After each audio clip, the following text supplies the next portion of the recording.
हाय, कसे आहेत सगळे? आजचा दिवस इतका छान जाईल ना मला वाटलंसुद्धा नव्हतं. त्याआधी माझं रुटीन शेअर करते. भरपूर सारे कपडे होते, ते आधी फोल्ड करून घेतले. त्यानंतरला दीप अमावस्या असल्यामुळे ना मला पुरणाचा स्वयंपाक करायचा होता. त्याआधी ना मी इथं डाळ वगैरे शिजवली, छान असं गूळ वगैरे टाकून पुरण बनवून घेतलं. कणकेचे दिवे बनवायचे होते, त्यासाठी कणिक भिजवून घेतली. आणि इकडं मला पुरणपोळीसाठी सुद्धा कणिक हवं होतं, ते सुद्धा छान असं मळून घेतलं. ते भिजेपर्यंत म्हटलं आता वातीसुद्धा बनवून घेऊया. वाती बनवून घेतल्या आणि एका साईडला इथं आरवचा अभ्याससुद्धा घेतला. त्याचं प्रोजेक्ट बनवायचं सुरू होतं, त्याला थोडी मदत केली मी.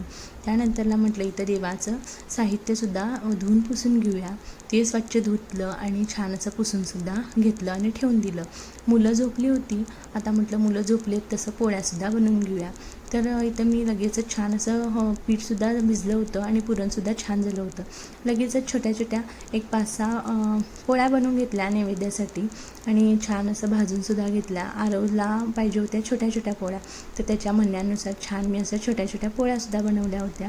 त्यानंतर पोळ्या वगैरे थंड झाल्यावर डब्यात छान असं भरून ठेवून दिलं मी. आणि पुरणपोळीचा स्वयंपाक म्हणजे किती मेस आणि किती भांडी होता तुम्हाला माहितीच आहे.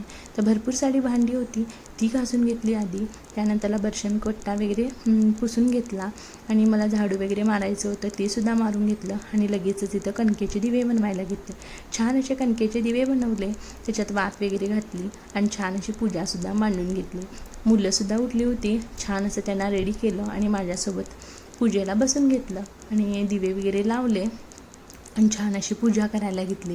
आधी तर इथं दिवे वगैरे लावले, हळदी कुंकू वगैरे वाहलं, अगरबत्ती लावली आणि सर्वांनी मिळून शुभम करोती वगैरे म्हटलं आम्ही आणि पूजा करून घेतली.